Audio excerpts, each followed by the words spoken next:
है, अब उस पर इंडिया गठबंधन के बड़े-बड़े नेता आ रहे हैं और कह रहे हैं कि बिहार का माहौल बदल जाएगा।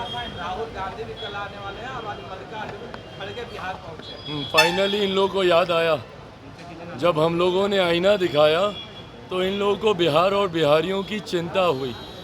7वें चरण में इन लोगों ने बिहारियों की सुध लेने की सोची है। क्या मूर्ख हैं हम लोग, नहीं समझ में आता कि 6 चरण तक किस तरीके से बिहारियों की अनदेखी की। भाई अगर आपको नहीं ज़रूरत है तो नहीं साथ देने वाला है बिहारी। आखिरी में आकर अगर आप सोचिएगा कि बिहार और बिहारी आप लोगों का समर्थन कर देगा तो कतई नहीं होने वाला है। ये फैसला पहले ही अब तैयार हो चुका है। 4 तारीख को औपचारिक ऐलान इसका होना बाकी है, पर फैसला तैयार हो गया। कल 6ठे चरण का भी मतदान हुआ, उसकी भी जानकारी आप सबके सामने आई होगी।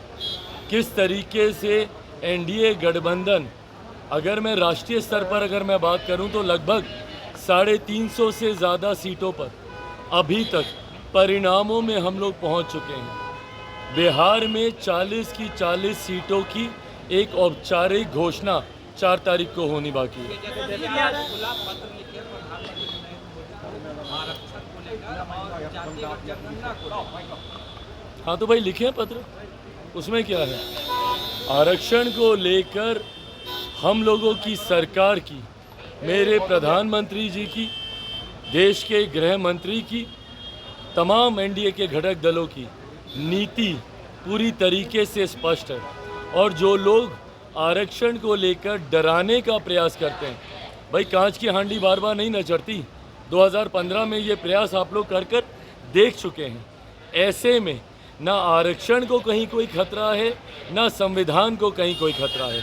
जिस तरीके का भ्रम, डर फैलाने का ये लोग प्रयास कर रहे हैं, इस बार बिहारी डरने वाला नहीं है। बिहारी जानता है कि ये बातें बोलकर सिर्फ आप भ्रमित इन लोगों को करना चाहिए। तेजस्वी यादव कह रहे हैं कि प्रधानमंत्री मोदी जेल भेजने की बात कर रहे हैं 4 दिन के बाद, वो डर गए हैं। 75 साल हुआ बुजुर्ग, अब 34 साल के युवा से डर गए हैं प्रधानमंत्री। भाई देखिए, ये तमाम बातें न्यायिक प्रक्रिया का हिस्सा है, किसी को डराने की सोच के साथ नहीं। आपने भ्रष्टाचार किया है तो आप पर कार्रवाई होगी। दुनिया की कोई ताकत आपको बचा नहीं सकती अगर आप दोषी हैं। और यही बात मेरे प्रधानमंत्री ने कही।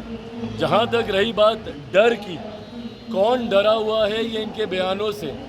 जैसे जैसे बयानों की तीव्रता बढ़ेगी, प्रशासन की मिलीभगत है, कॉन्स्पिरेसी है, ये इसका एजेंट है, ये उसका एजेंट है।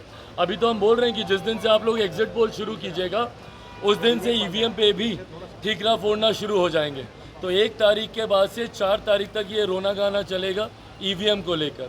और 4 तारीख के बाद तो फिर स्पष्ट ही हो जाएगा कि ईवीएम का दोष है, कैसे एनडीए को 400 प्लस सीटें आ गईं।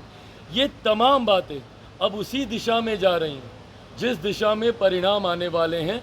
बहाने तैयार करने की रणनीति पर अब काम किया जा रहा है।